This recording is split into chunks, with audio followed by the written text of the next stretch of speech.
Hello guys, good morning. So matandaan nyo nakaraan, parang may nagawa akong video na tungkol sa Nissan X-Trail. Low power check engine. Ah, yun nga, low power siya. Pagka ibinirit mo, na-trace ko yung trouble, binirit mo, umabot siya ng 20 volts. Kaya yung ECU ay nililimitahan niya, nilo-low power ng ECU kasi nga nag-overcharge. So ang kagandahan sa Nissan X-Trail para na to ay pag nag-overcharge siya, nililimit niya. Kasi kung hindi yon nililimit ng ECU, siguradong masisira yung ECU, yung battery sasabugin nun. So yun, na-solve na natin. Pakita ko sa inyo. So, pakita ko pala sa inyo yung video nakaraan, ayan. So, ayan siya. Ayan o, umabot ng 20 volts. Ayan. So, ngayon, pakita ko sa inyo. So, ito na siya. Bulang kristal natin. Ayan. 14 volts. Tapos pag binirit ko, hindi yan nataas ng 20 volts. Nakaraan kasi pagka in-accelerator ko, maabot siya ng 20 volts. Tapos yung RPM nag-i-stuck sa number 2. Ayun, naglo-low power siya. Ayun o, pag binirit ko ng todo. Yan, sagad na yan, sagad na yung birit ko. Pero yung voltahe natin ay stable pa rin sa 14.2.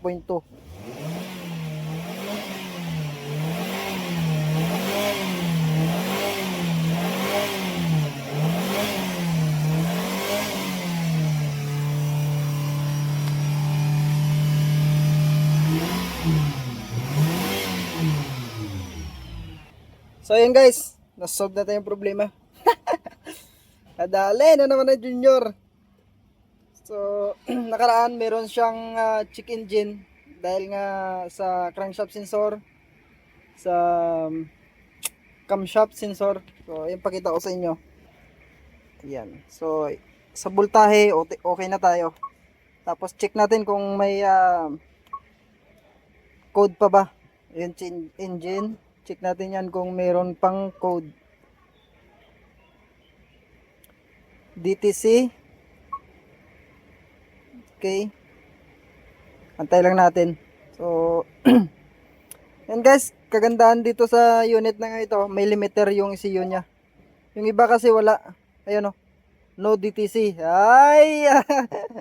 So, nasolve natin yung camshaft na check engine. Nag-check engine siya sa camshaft. Sa misfiring.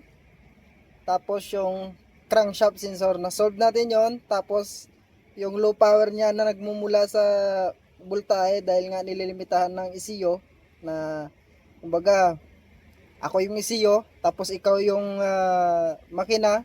Tapos pag bumirit ka ng sagad o pag bumirit ka ng high RPM, pipigilan kita ngayon na hindi bibirit kasi pag nag-overcharge, nadidetect ko yung overcharge. So niiwasan kong masira ako, tapos masira yung battery. Ganon yung trabaho ng ECU dito sa unit na ito. So yun guys, kung gusto nyo malaman at kung gusto nyo pa ng mga gantong video, pa-comment down below para marami pa tayong mga gawang gantong video. Ayun guys, dahil nga low power yung problema ng sasakyan na ginagawa natin, so kailangan natin i-root test para ma-prove talaga na okay na. So tara, samahan nyo ba? Patakbo lang tayo dito ng siguro 120 yung mabagal lang sa kurbada.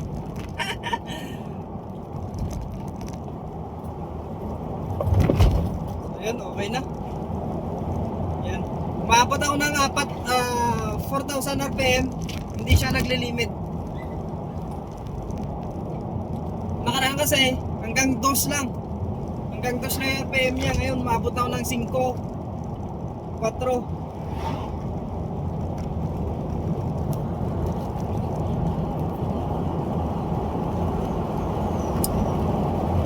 Kailangan natin isagad yung performance nito para malaman kung ayos na talaga. Ayun. O, takbo tayo na 120 guys. Okay. Ayos yung gawa natin.